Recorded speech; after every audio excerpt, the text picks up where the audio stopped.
Bonjour à tous, je vais vous parler donc de mon retour d'expérience sur la borne The Born, puisque avec la Meganitech elle était offerte, et je dirais que quand c'est offert, c'est toujours plus agréable quand c'est gratuit. Donc j'aurais tendance à dire qu'on est un petit peu moins exigeant, donc je vais vous faire cette présentation et vous dire les choses qui étaient bien, un peu moins bien on va dire, au niveau de la vidéo. Donc ils ont commencé à faire des petits trous, on a étudié la chose. Il y a eu, ça a commencé, il fallait bien donc un petit massacre. Ils ont voulu mettre un compteur intelligent et vous voyez donc sur la gauche, j'ai ralenti l'image. Ils m'ont fait 2 trous, ils sont un petit peu plantés. Donc heureusement que c'est dans le garage et que la borne concrètement, je m'étais dit que je la payais pas, donc ça serait un plus. Donc ce n'est pas très grave.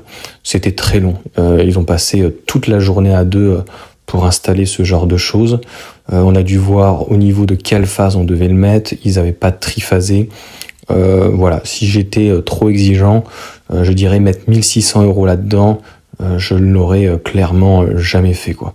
Parce que c'est pas du tout justifié. C'est vraiment très très très cher pour ce que c'est.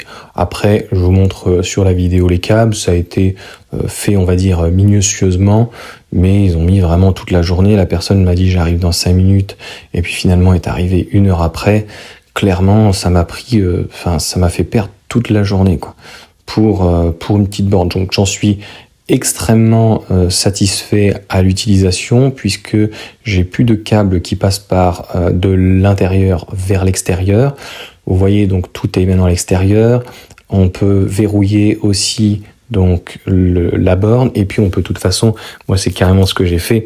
J'ai viré donc j'ai retiré donc les disjoncteurs à l'intérieur, donc j'ai fait sauter les plombs, si on peut dire, donc à l'intérieur, ce qui fait qu'on ne peut pas utiliser la borne, parce que même avec une clé, ça me paraît quand même un petit peu léger, autant disjoncter les disjoncteurs. Voilà, donc c'était vraiment mon retour d'expérience, encore une fois. Heureusement, je dirais que je ne l'ai pas payé, parce que ça fait quand même très cher pour ce que c'est, et puis à 2, je pense qu'en 1 ou 2 heures c'est plié, mais c'était long à l'étude. En conclusion, c'était donc mon expérience, mon retour d'expérience, comment j'avais vécu donc ce moment. Encore une fois, entre guillemets, merci à Renault, donc c'était inclus dans le prix, et en plus on a du crédit d'impôt. Malheureusement, j'ai quelques petits trous, donc va falloir refaire de l'enduit, c'est quand même un peu dommage. C'était très long, à l'utilisation c'est très agréable. Par contre, il n'y a pas réellement de solution qui m'avait été apportée pour le triphaser. J'avais donné toutes les informations d'ailleurs, et au final ils sont arrivés, ils n'avaient aucune information. Donc voilà, je suis désolé de dire, ça manque encore une fois un peu de sérieux, mais je dirais qu'aujourd'hui, dès qu'on entreprend quelque chose, soit soi-même ou avec une entreprise, j'ai l'impression que si ça devient compliqué, ça manque quand même un peu de professionnalisme. Dites-moi en tout cas ce que vous en pensez en commentaire. Si vous aussi, vous avez eu la borne avec l'achat ou le leasing de votre Renault, ou même sans Renault, si vous êtes passé avec The Born, et qu'est-ce que vous en pensez? Je sais qu'on a déjà eu pas mal de discussions avec plusieurs qui en ont pas, qui ont éventuellement une prise renforcée.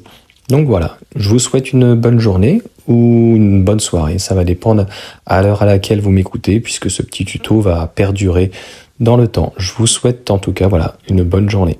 Ciao!